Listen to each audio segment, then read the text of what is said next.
برات۔ أعوذ بالله من الشيطان الرجيم. بسم الله الرحمن الرحيم.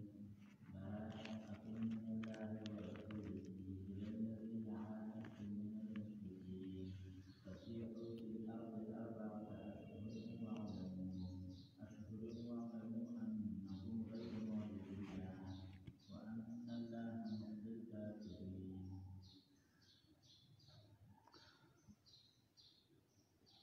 بسم الله الرحمن الرحيم.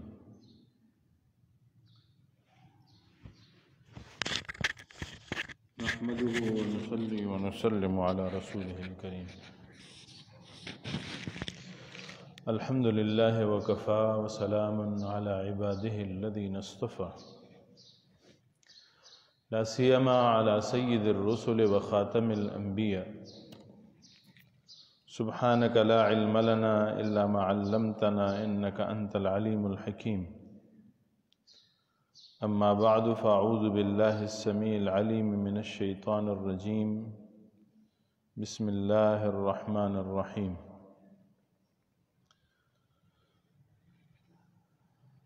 براءة من الله ورسوله إلى الذين عاهدتم من المشركين.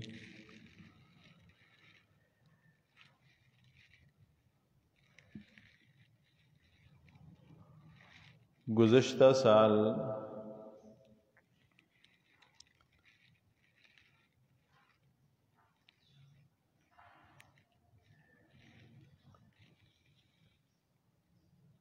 ہم نے اول سے لے کر سورہ برات تک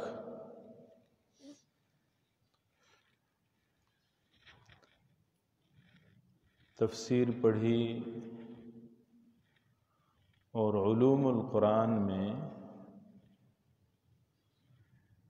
70 میں سے آدھے علوم یعنی 35 علوم القرآن کو بھی تفصیلاً پڑھا۔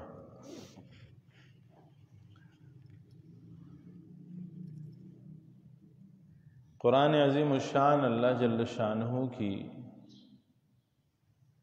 اس امت پہ کی گئی نعمت عظمیٰ ہے۔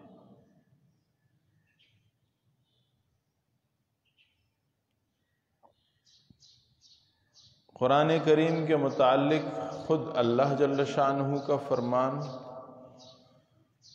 اور جناب رسول اللہ صلی اللہ علیہ وآلہ وسلم کے فرامین مبارکہ موجود ہیں۔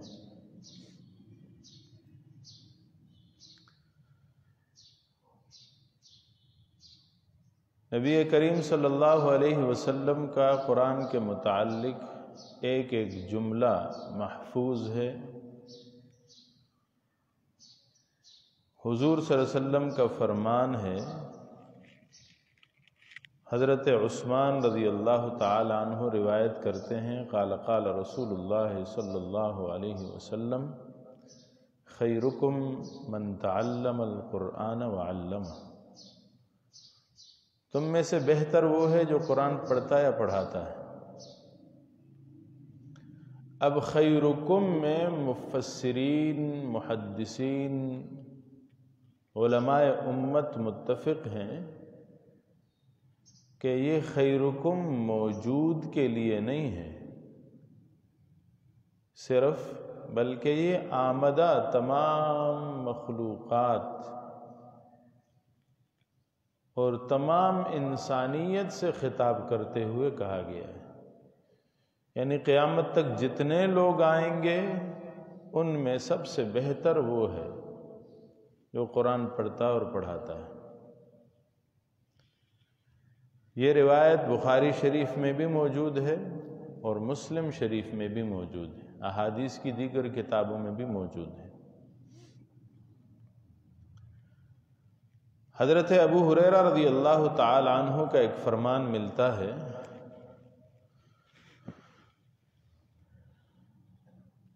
فرماتے ہیں کہ جناب رسول اللہ صلی اللہ علیہ وسلم نے ارشاد فرمایا، مجتمع قوم فی بیت من بیوت اللہ، کوئی قوم ایسی نہیں ہے جو اللہ کے گھروں میں سے کسی گھر میں جمع ہو، اس میں کیا کریں؟ یتلون کتاب اللہ، وہ اللہ کے کتاب کی تلاوت کریں۔ وَيَتَدَارَسُونَهُ بَيْنَهُمْ، اور آپس میں قرآن کریم کا درس کریں، قرآن کو پڑھیں، سمجھائیں اور سمجھیں، سیکھیں اور سکھائیں۔ تو کیا ہوتا ہے؟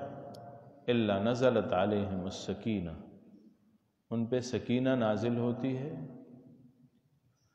وَغَشِيَتْهُمُ الرَّحْمَةُ، اور رحمت ان کو ڈھانپ لیتی ہے، وَحَفَّتْهُمُ الْمَلَائِكَةُ، اور فرشتے ان کو گھیر لیتے ہیں،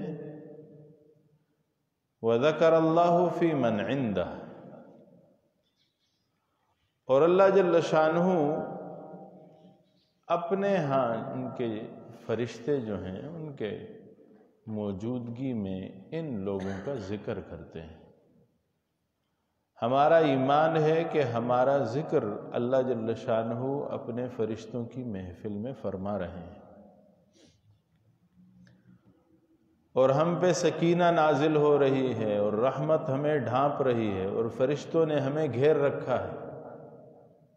یہ احساس کتنا عالی احساس ہے۔ یہ روایت مسلم شریف میں بھی موجود ہے اور ابو داؤد شریف میں بھی موجود ہے۔ ابن ماجہ نے ایک روایت نقل کی ہے عن ابی ذر رضی اللہ تعالی عنہ، حضرت ابو ذر غفاری رضی اللہ تعالی عنہ فرماتے ہیں قال قال رسول اللہ صلی اللہ علیہ وسلم، کہ نبی کریم صلی اللہ علیہ وسلم نے فرمایا، مجھے مخاطب ہو کے فرمایا، یا ابا ذر، اے ابو ذر، لا تغدو فتعلم آیۃ من کتاب اللہ خیر لک من ان تصلی 100 رکعۃ۔ فرمایا تم صبح نہیں کرتے مگر جب علم قرآن کی ایک آیت سیکھتے ہو، وہ تمہارے لیے 100 نوافل پڑھنے سے بہتر ہے۔ وَلَأَن تَغْدُوا فَتُعَلِّمَ بَابًا مِّنَ الْعِلْمِ عَمِلَ بِهِ أَوْ لَمْ يَعْمَلْ بِهِ خَيْرٌ لَكَ مِنْ أَن تُصَلِّيَ 1000 رَكْعَةٍ۔ فرمایا کہ تم صبح کرو اور علم کا ایک باب سیکھو، برابر بات ہے کہ اس پہ عمل کرو یا نہ کرو، وہ تمہارے لیے 1000 نفل پڑھنے سے بہتر ہے۔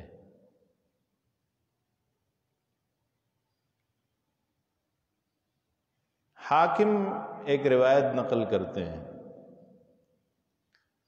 بریدہ رضی اللہ تعالی عنہ سے، قال قال رسول اللہ صلی اللہ علیہ وسلم، فرمایا کہ نبی کریم صلی اللہ علیہ وسلم کا ارشاد ہے، من قرأ القرآن وتعلم وعمل به البس والداہ یوم القیامت تاجا من نور ضوءہ مثل ضوء الشمس۔ فرماتے ہیں کہ سرکار مدینہ صلی اللہ علیہ وسلم نے فرمایا، جو قرآن پڑھے اور اسے سیکھے، یعنی قرآن پڑھنا اور بات ہے اور سیکھنا اور بات ہے، وَعَمِلَ بِهِ، اور اس پر عمل کرے، البس والداہ، اس کے دونوں والدین کو، ماں اور باپ دونوں کو، قیامت پہنایا جائے گا نور کا، روشنی کا، اور اس کی روشنی سورج کی روشنی کی طرح ہوگی۔ اور فرمایا وَيُكْسَى وَالِدَاهُ حُلَّتَانِ لَا يَقُومُ لَهُمُ الدُّنْيَا فَيَقُولَانِ بِمَكُسِينَ هَذَا يَأْخُذُ وَلَدُكُمَ الْقُرْآنَ، تمہارے بیٹے نے، تم دونوں کے بچے نے قرآن حاصل کیا ہے۔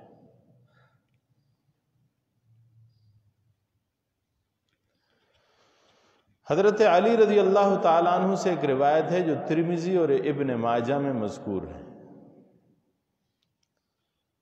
فرماتے ہیں کہ جناب رسول اللہ صلی اللہ علیہ وسلم نے فرمایا من قرأ القرآن فاستظہرہ فأحل حلالہ وحرم حرامہ ادخلہ اللہ بہ الجنۃ وشفعہ فی عشرۃ من اہل بیتہ کلہم قد وجبت لہم النار. فرمایا جس نے قرآن کریم کو پڑھا، اسے یاد کیا، حفظ کیا، اس کے حلال کو حلال جانا، اس کے حرام کو حرام جانا. اس کا مطلب کیا ہے کہ قرآن کو معنی کے ساتھ، تفسیر کے ساتھ، مطلب کے ساتھ سیکھا. اگر کوئی بچہ قرآن پڑھ لے اور اسے حفظ بھی کر لے لیکن اس کا معنی، مطلب اور مفہوم اسے معلوم نہ ہو تو وہ اس کے حلال کو حلال اور حرام کو حرام نہیں جان سکتا.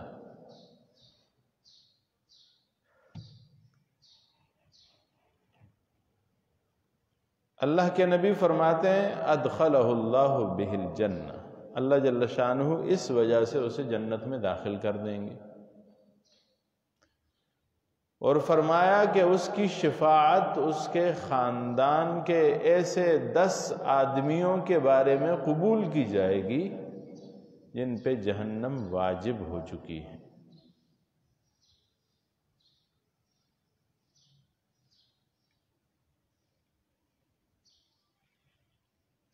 ابن حبان نے ایک روایت نقل کی ہے ابو ذر غفاری رضی اللہ تعالی عنہ سے. فرمایا قال قلت یا رسول اللہ، میں نے کہا اے اللہ کے محبوب، اوصینی، مجھے وصیت کرو.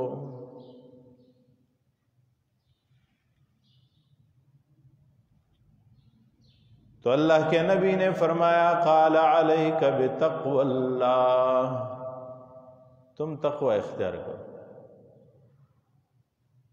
گناہوں سے اپنے آپ کو بچاؤ، گناہ کبیرہ ہو یا گناہ صغیرہ. تقوی کا اعلیٰ معیار یہ ہے کہ گناہ صغائر سے بھی محفوظ ہو، کبائر سے بھی محفوظ ہو، اپنے آپ کو بچائے. علیک بتقوی اللہ فإنہ رأس الامر کلہ، یہ ہر چیز کی بنیاد ہے. اگر آپ گناہ نہیں چھوڑ سکتے تو آپ نیکی میں بلندی اختیار نہیں کر سکتے. دفع مضرت یہ مقدم ہے جلب منفعت پر. پہلے نقصان کا ازالہ کرنا ہوگا، پھر نفع کمانا ہوگا. اگر آپ نقصان کا ازالہ ہی ابھی تک نہیں کیے ہوئے ہیں، ایک طرف سے نیکیاں کما رہے ہیں، دوسری طرف سے نیکیاں اڑا رہے ہیں، ایک طرف سے ثواب کما رہے ہیں، ایک طرف سے جرم کما رہے ہیں، تو بیلنس ہو رہا ہے، برابر ہو رہا ہے، آپ آگے نہیں بڑھ پائیں گے. پہلے یہ کریں کہ نقصان کو ختم کریں، اور وہ کیا ہے؟ گناہ کو چھوڑ دیں، معصیت کو چھوڑ دیں، نافرمانی کو چھوڑ دیں. علیک بتقوی اللہ فإنہ رأس الامر کلہ. اس سے ظاہر ہوتا ہے کہ اپنے اوپر لازم پکڑ لو، لازمی تلاوت کرو. کیوں؟ فَإِنَّهُ نُورٌ لَكَ فِي الْأَرْضِ وَزُخْرٌ لَكَ فِي السَّمَاءِ، یہ تمہارے لیے دنیا میں نور اور آخرت میں ذخیرہ ہے. آسمانوں پہ ذخیرہ بنتا جا رہا ہے.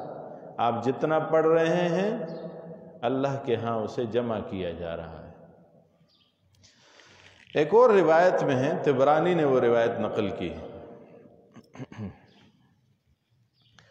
عن ابن عمر رضی اللہ تعالی عنہ، حضرت ابن عمر رضی اللہ تعالی عنہ سے مروی ہے، قال قال رسول اللہ صلی اللہ علیہ وسلم، فرماتے ہیں ثلاثۃ لا یہولہم الفزع الاکبر، وَلَا يَنَالُهُمُ الْحِسَابُ وَهُمْ عَلَى كَثِيبٍ مِّن مِّسْكٍ حَتَّى يَفْرُغَ مِنْ حِسَابِ الْخَلَائِقِ۔ فرمایا 3 لوگ ہیں جن کو فزع اکبر، بڑی گھبراہٹ انہیں پریشان نہیں کرے گی، یعنی قیامت کا دن۔ وہ مشک کے ٹیلوں پر ہوں گے، حساب میں ان کے ساتھ اتنی یعنی سخت حساب نہیں ہوگا۔ لوگ اپنے حسابات سے فارغ ہو رہے ہوں گے تب وہ مشک کے ٹیلوں پہ ہوں گے، ٹہل رہے ہوں گے۔ ایک ان میں سے کون ہے؟ رجل قرأ القرآن ابتغاء وجہ اللہ، وہ آدمی ہے جو صرف اللہ کی رضا کی تلاش کے لیے قرآن پڑھتا ہے۔ وَأَمَّ بِهِ قَوْمًا وَهُمْ بِهِ رَاضُونَ، اور اس کے ساتھ لوگوں کو پڑھاتا ہے، نماز پڑھاتا ہے، اور قوم اس سے راضی ہے۔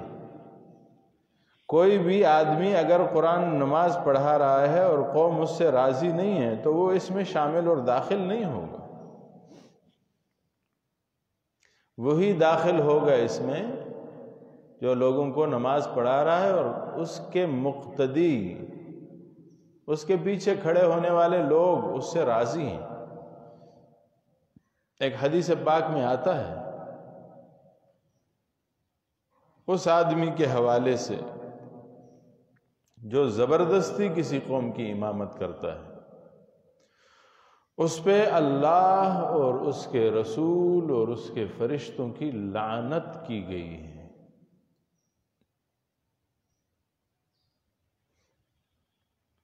اس سے امامت صغریٰ بھی مراد ہے اور امامت کبریٰ بھی مراد ہے۔ طالب علم جانتے ہیں کہ امامت صغریٰ کیا ہوتی ہے اور امامت کبریٰ کیا ہوتی ہے۔ کبھی تفصیل کا موقع آئے گا تو پڑھیں گے۔ آج تو ہم صرف فضائل اس لیے پڑھ رہے ہیں کہ جو لوگ سن رہے ہوں یا سوشل میڈیا کی ذریعے سے انہیں پتہ چل رہا ہو تو ان کے لیے ترغیب ہو جائے۔ فرمایا وداع یدعو الی الصلوات ابتغاء وجہ اللہ۔ دوسرا وہ آدمی ہے جو اللہ کی رضا کی تلاش کے لیے لوگوں کو نماز کی طرف بلاتا ہے، یعنی مؤذن۔ وہ آواز دے رہا حی علی الصلاح، نماز کی طرف آؤ، حی علی الفلاح، کامیابی کی طرف آؤ۔ عجب تو یہ ہے کہ 5 وقت آواز دی جاتی ہے کہ کامیابی چاہیے تو مسجد کی طرف آؤ، نماز کی طرف۔ ہم کامیابی چاہتے ہیں لیکن مسجد کی طرف رخ نہیں کرتے۔ یہ چاہتے بھی ہیں کہ کامیاب ہو جائیں، گھر کا نظام اچھا چلے، تجارت اچھی ہو، زندگی میں سہولیات ہوں، آرام ہو، آسائش ہو، کوئی ٹینشن نہ ہو، کوئی تکلیف نہ ہو، لیکن ٹینشن فری جو جگہ ہے یعنی اللہ کا گھر، اس کی طرف آتے نہیں ہیں۔ ٹینشن فری جو عمل ہے نماز، اس کی طرف آتے نہیں ہیں۔ ٹینشن فری جو الفاظ ہیں قرآن، اس کی طرف آتے نہیں ہیں۔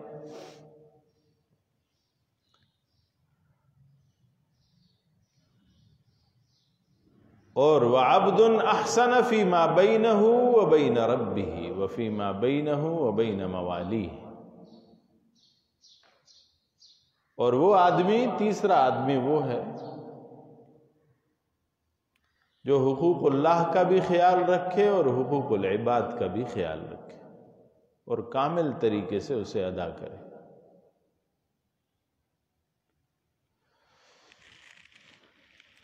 ایک اور روایت ہے جو ابن حبان نے ذکر کی ہے، فرماتے ہیں عن جابر رضی اللہ تعالی عنہ عن النبی صلی اللہ علیہ وسلم قال القرآن شافع مشفع، قرآن شافع ہے، سفارشی ہے، مشفع ایسا سفارشی ہے جس کی سفارش کو قبول کیا جائے گا، وماحل مصدق من جعلہ امامہ قادہ الی الجنہ ومن جعلہ خلف ظہرہ ساقہ الی النار۔ امام الانبیاء شافع روز جزا محبوب کبریا جناب محمد مصطفیٰ صلی اللہ علیہ وسلم فرماتے ہیں قرآن سفارشی ہے اور ایسا سفارشی ہے کہ اس کی سفارش کو قبول کیا جائے گا، وماحل جھگڑالو ہے، جھگڑے گا اپنے متعلق کے لیے۔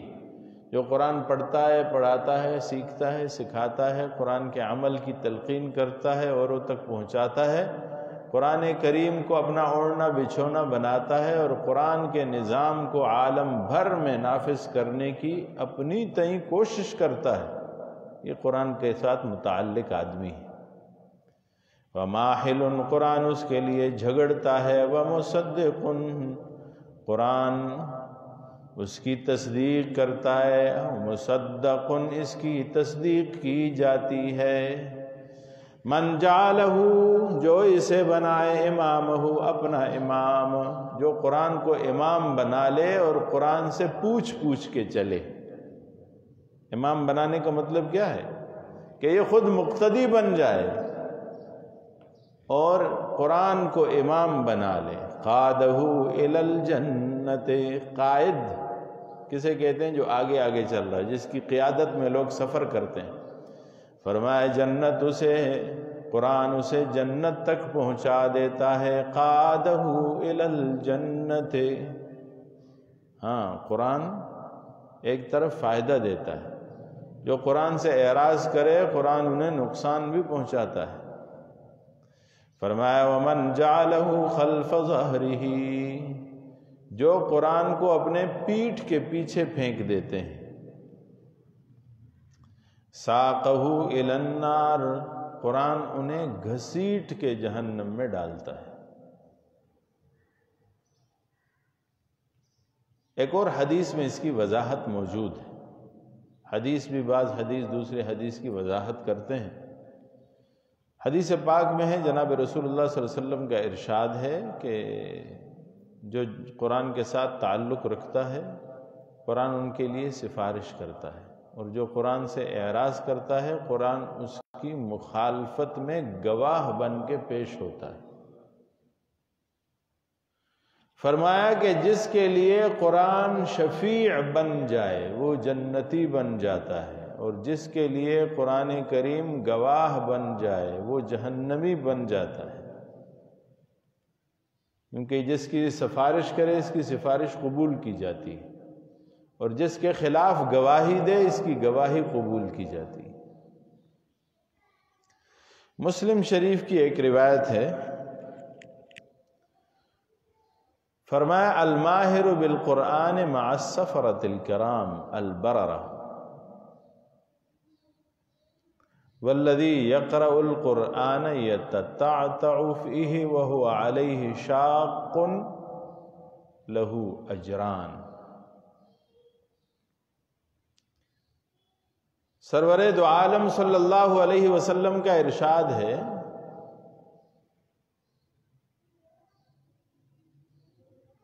کہ وہ آدمی جو قرآن کا ماہر ہے، قرآن پہ عبور رکھتا ہے، گرچہ ماہر کامل اس کائنات میں اگر کوئی آیا ہے قرآن کا تو وہ تو جناب رسول اللہ صلی اللہ علیہ وسلم ہے، اس کے علاوہ شاید کوئی نہیں۔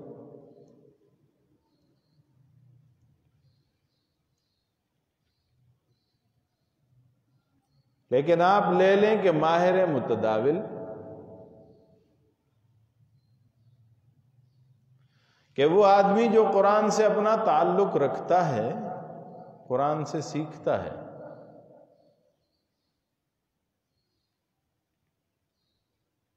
وہ اللہ جل شانہ کے مبارک اور محترم اور پاکیزہ فرشتوں کے ساتھ شمار کیا جاتا ہے۔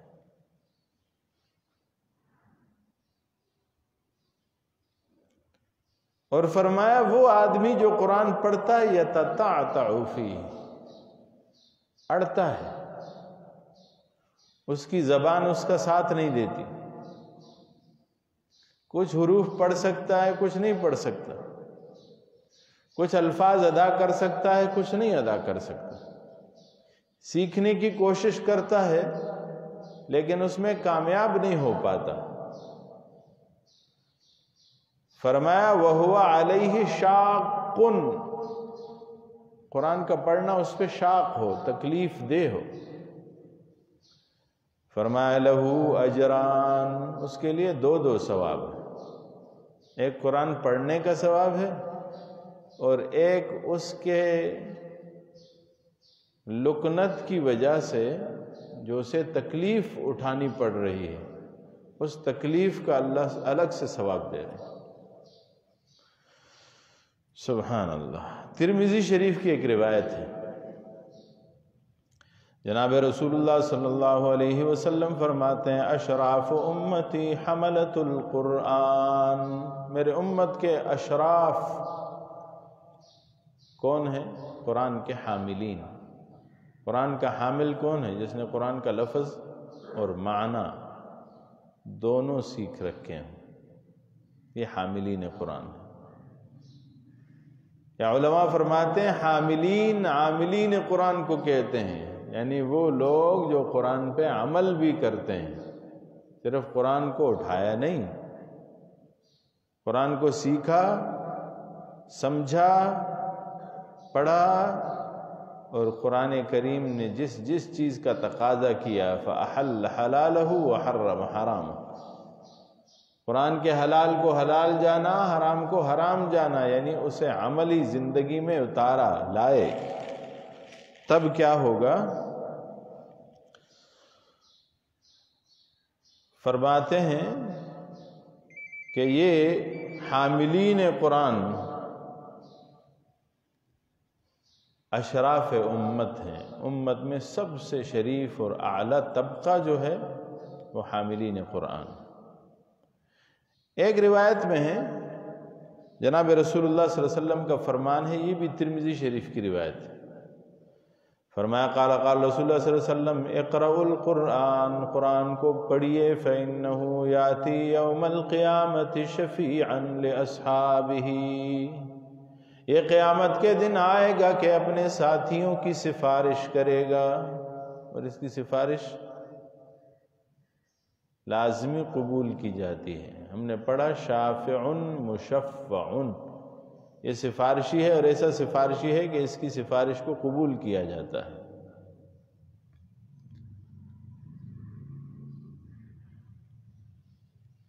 اس کے علاوہ اور بہت سی روایات ملتی ہیں جو قرآن کریم کے تعلیم و تعلم کے فضائل پر مشتمل ہیں۔ میں نے کچھ روایات آپ کے سامنے رکھیں تاکہ ایمان تازہ ہو جائے اور قرآن کریم کے ترجمے اور تفسیر اس کے ساتھ پڑھنے، پڑھانے، سمجھنے، سمجھانے، سیکھنے، سکھانے میں شوق پیدا ہو۔ ہم دور تفسیر جب پڑھتے ہیں تو عموماً اسے دو الگ الگ حصوں میں کر کے پڑھتے ہیں۔ ایک حصہ ہوتا ہے علوم القرآن کا، یعنی جس میں قرآن کریم تو بند ہوتا ہے، قرآن میں جتنے علوم پائے جاتے ہیں ہم اس کا احاطہ کرتے ہیں، اور وہ ایسے علوم ہیں جس سے قرآن سمجھ میں آتا ہے، یعنی قرآن میں کیا کیا موجود ہے اجمالی طور پہ اس کا ذکر کیا جاتا ہے۔ انہیں کچھ لوگ اصول قرآن بھی کہتے ہیں،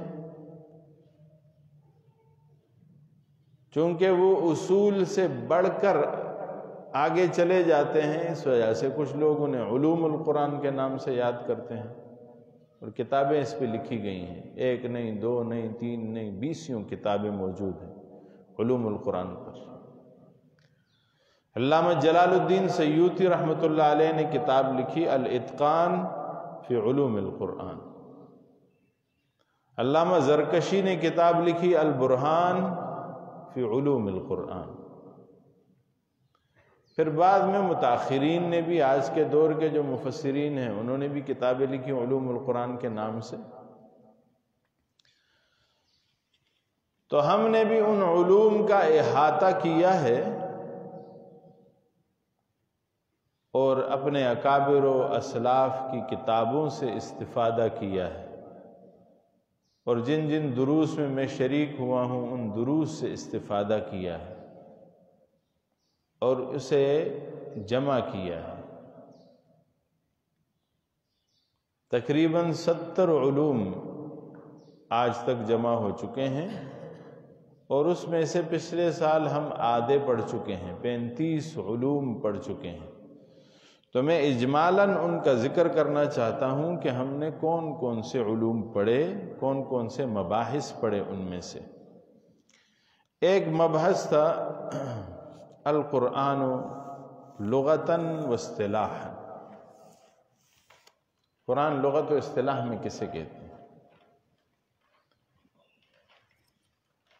یہ ایک مستقل مبحث ہے اور اس پہ بہت تفصیل موجود ہے، اس کی ہم تفصیل پڑھ چکے ہیں۔ دوسرا ہے تعاریف القرآن الکریم، قرآن کریم کی تعریفات۔ تو کئی تعریفات ہم نے ذکر کی۔ تیسرا مبحث تھا موضوع القرآن، قرآن کا موضوع کیا ہے، قرآن کس چیز سے بحث کرتا ہے۔ چوتھا مبحث تھا غرض القرآن و غایتہ، قرآن کی غرض کیا ہے اور قرآن کی غایت کیا ہے۔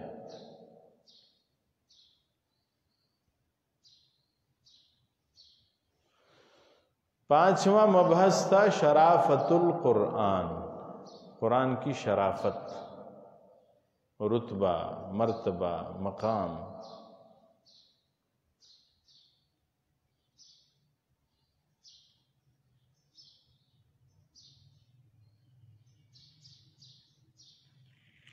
قرآن نے کہا نا فَإِمَّا يَأْتِيَنَّكُم مِّنِّي هُدًى فَمَن تَبِعَ هُدَايَ فَلَا خَوْفٌ عَلَيْهِمْ وَلَا هُمْ يَحْزَنُونَ۔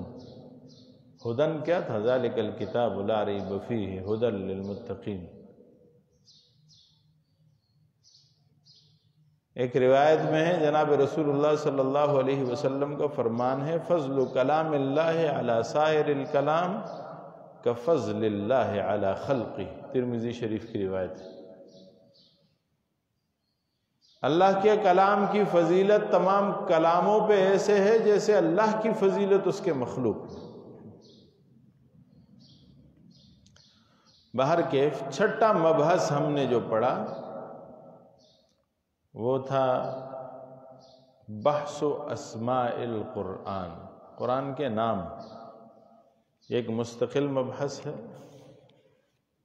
ساتواں مبحث ہم نے پڑھا وجوہ اسامی القرآن، قرآن کے ناموں کی وجہ کیا ہے، وجوہات۔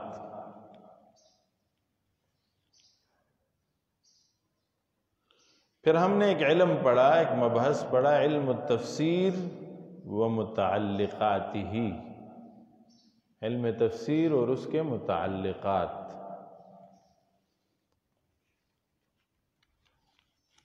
اس کے علاوہ ہم نے ایک مبحث پڑھا اقسام التفسیر، تفسیر کی اقسام یا تقسیمات، تفسیر القرآن بالقرآن، تفسیر القرآن بالحدیث، تفسیر القرآن باقوال الصحابہ وغیرہ وغیرہ، تفصیل ہم پڑھ چکے ہیں۔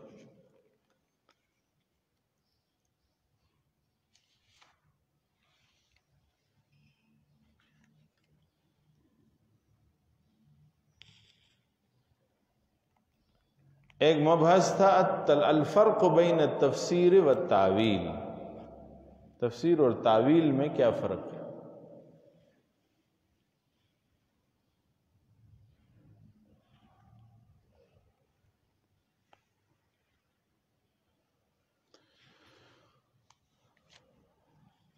ایک مبحث ہے علم اصول التفسیر و متعلقاتہ،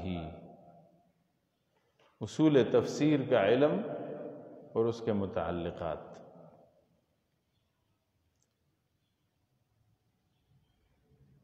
یعنی ایک قرآن کی تعریفات ہیں، اس کا موضوع اور اس کی غرض و غایت، پھر علم تفسیر ہے، علم تفسیر کا موضوع، تعریف اور اس کی غرض و غایت وغیرہ متعلقات۔ یہ تیسرا علم ہے علم اصول التفسیر، تفسیر کے اصول جس میں پڑھائے جاتے ہیں اور اس کے متعلقات۔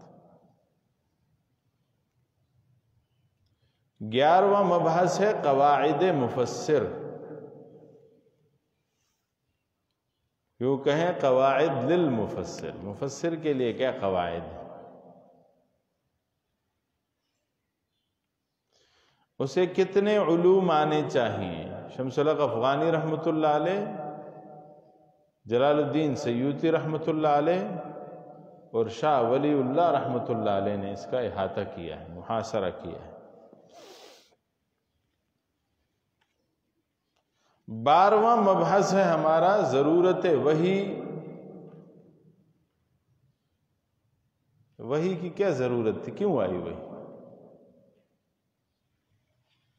کیفیت ابتداء وحی، وحی کی ابتدا کیسے ہوئی۔ 13واں مبحث ہے ہمارا جو گزر چکا، ہم پڑھ چکے ہیں، الوحی و اقسامہ و تقسیمات، وحی اس کی اقسام اور تقسیمات۔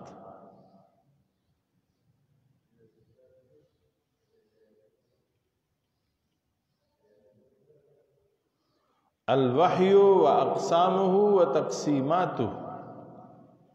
اور 14واں مبحث جو ہم نے پڑھا وہ ہے الفرق بین الوحی والکشف والالہام، وحی، کشف اور الہام میں کیا فرق ہے۔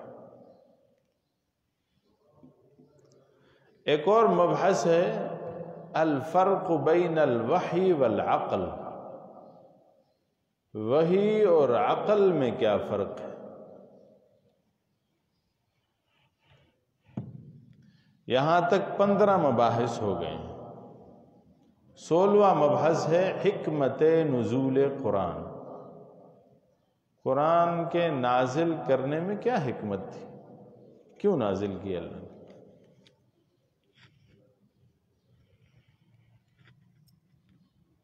17واں مبحث تھا اعجاز القرآن مع الشبہات و اجوبتها،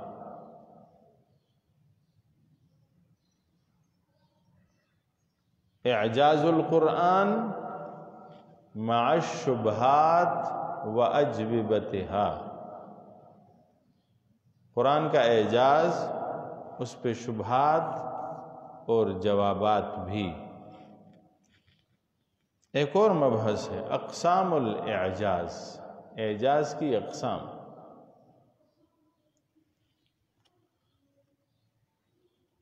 19واں مبحث ہے تاثیر القرآن، قرآن کا اثر، قرآن تاثیر کرتا ہے۔ 20واں مبحث ہے نزول القرآن، قرآن کا نازل ہونا۔ 21واں مبحث ہے نزول القرآن علی 7 احرف، قرآن کا 7 لغات پہ نازل ہونا۔ اور اس کے ساتھ ایک تفصیلی اور مفصل مبحث ہے بحث لغات القرآن۔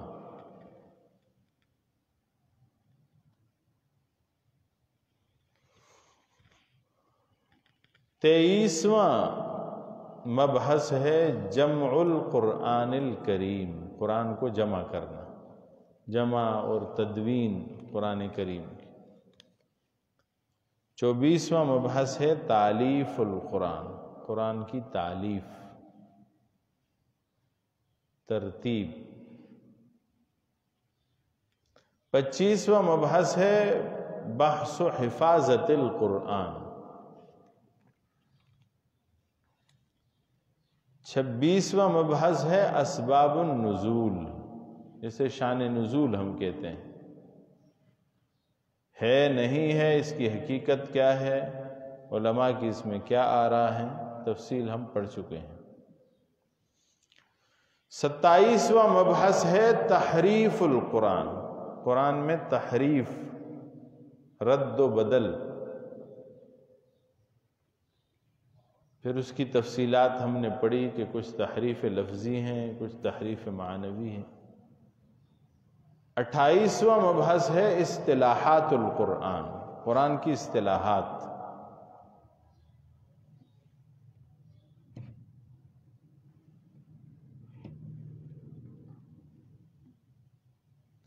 انتیسواں مبحث ہے دلائل القرآن، قرآن کے دلائل،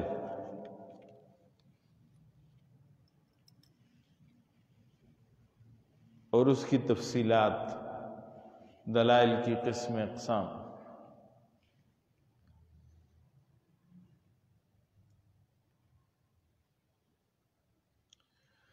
تیسواں مسئلہ تھا مسئلہ مخلوقیت و غیر مخلوقیت قرآن، قرآن مخلوق ہے یا نہیں ہے، اس پر ہم نے بحث کی۔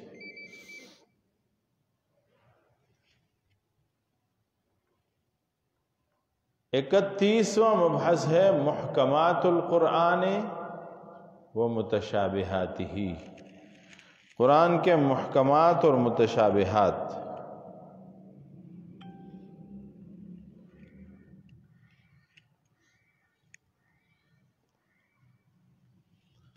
32واں مبحث جو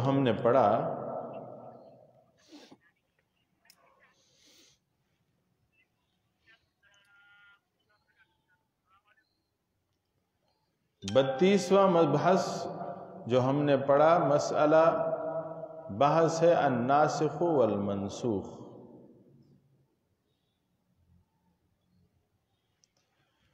33واں مبحث جو ہم نے پڑھا بحث تعداد القرآن، قرآن کی تعداد،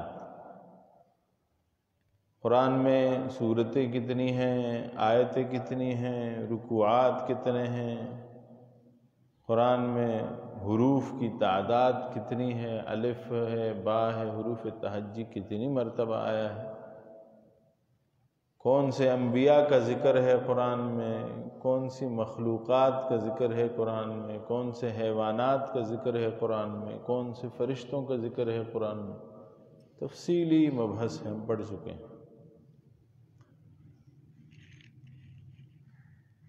ایک اور مبحث ہے بحث اسماء الاشیاء المذکورہ فی القرآن،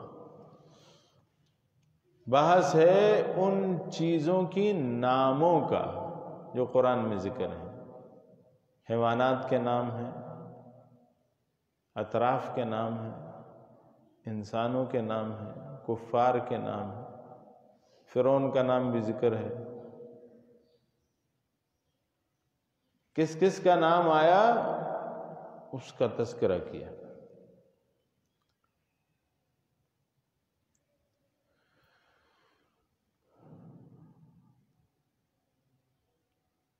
قرآن نے اگر فرعون کا نام ذکر کیا تو اسے قرآن کریم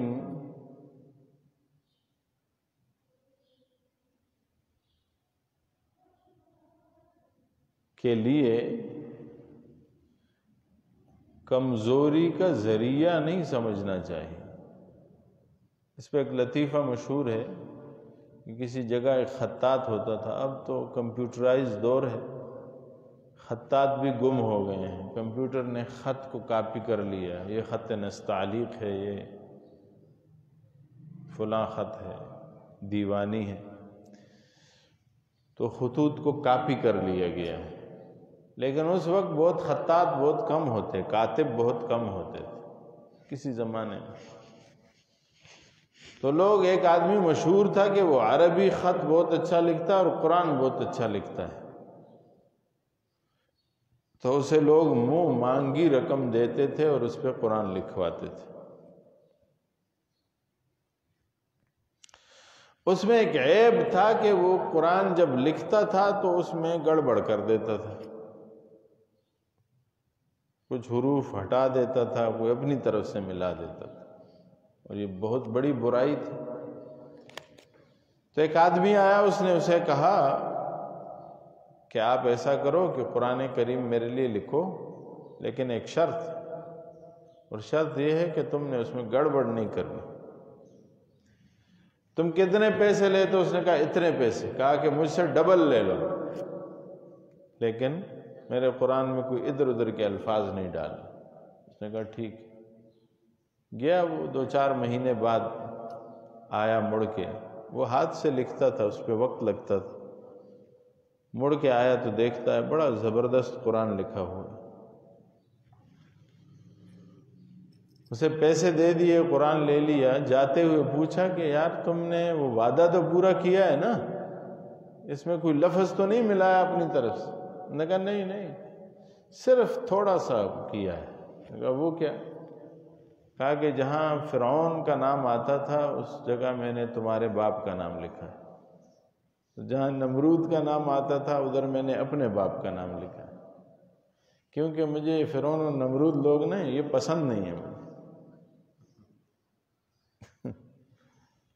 تو اس وجہ سے میں نے انہیں قرآن سے نکال دیا ہے۔ تو قرآن سے کسی بھی لفظ کو، چاہے حیوان کا ذکر کیوں نہیں ہے، کتے کا ذکر کیوں نہیں ہے، خنزیر کا ذکر قرآن میں موجود ہے، وہ کیوں نہیں ہے، آپ اسے نکال نہیں سکتے۔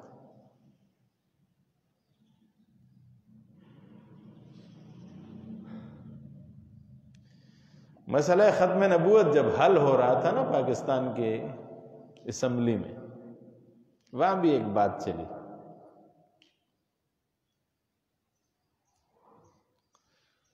کہ ختم نبوت کا مسئلہ ایسا ہے، ایسا ہے، ایسا ہے۔ مفکر اسلام مولانا مفتی محمود رحمۃ اللہ علیہ نے یہ جنگ لڑی اور دلائل کے انبار لگا دیے،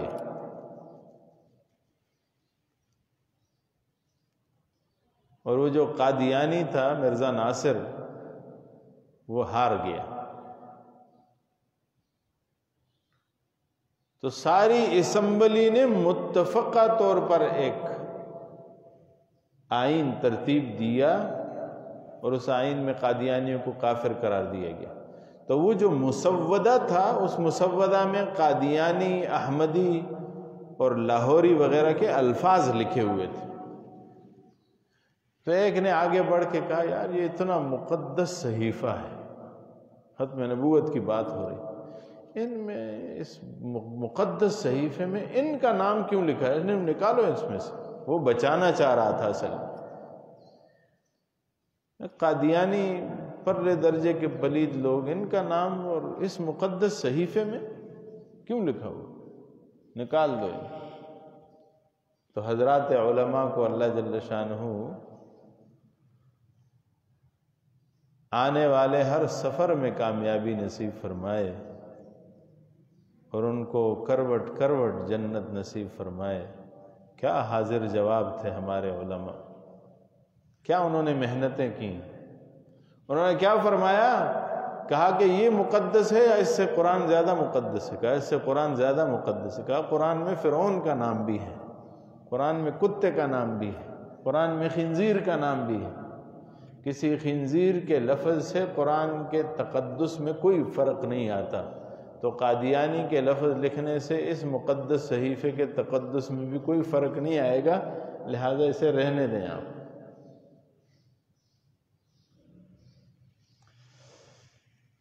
بہر کیف میں یہ عرض کر رہا تھا کہ ہم نے ایک مبحث پڑھا جس میں ذکر تھا کہ قرآن کریم میں کون کون سی چیزوں کے نام موجود ہیں۔ اس کے علاوہ ہم نے ایک اور مبحث پڑھا، اور وہ تھا خلاصہ قرآن۔ یہ ہمارا 35 مباحث یہاں تک پورے ہوئے۔ انشاءاللہ العزیز ہم کل سے مبہمات القرآن سے اگلے مبحث کا آغاز کریں گے، اور پھر آگے چلتے جائیں گے انشاءاللہ العزیز۔ تو پہلے علوم القرآن کے لیے 1 گھنٹہ مختص ہوگا، ہم 1 گھنٹہ علوم القرآن پہ بحث کریں گے انشاءاللہ، اور اس کے ساتھ 1 گھنٹے کے بعد وقفہ ہوگا اور فوراً ہی قرآن کریم کا ترجمہ ہم شروع کریں گے سورہ توبہ سے، کیونکہ سورہ توبہ تک ہم پچھلے سال پڑھ چکے ہیں، تو اسی سے آگے چلیں گے انشاءاللہ العزیز۔ آج چونکہ ابتدائیہ تھا، یہی تک گفتگو میں سمجھتا ہوں کافی ہے۔ الہ العالمین مجھے بھی سیکھنے، سمجھنے اور عمل کرنے کی توفیق دے، اور آپ کو بھی اور سننے والوں کو بھی، اور اس محفل میں ہمارے ساتھ جہاں کہیں سے لوگ شریک ہیں ان سب کو الہ العالمین ہماری دعاؤں میں حصہ عطا فرمائے۔ وآخر دعوائی ان الحمدللہ رب العالمین۔ اللہم ذکرنا منہ ما نسینا وعلمنا منہ ما جہلنا وارزقنا تلاوتہ آناء اللیل واطراف النہار واجعلہ لنا حجتا یا رب العالمین برحمتک۔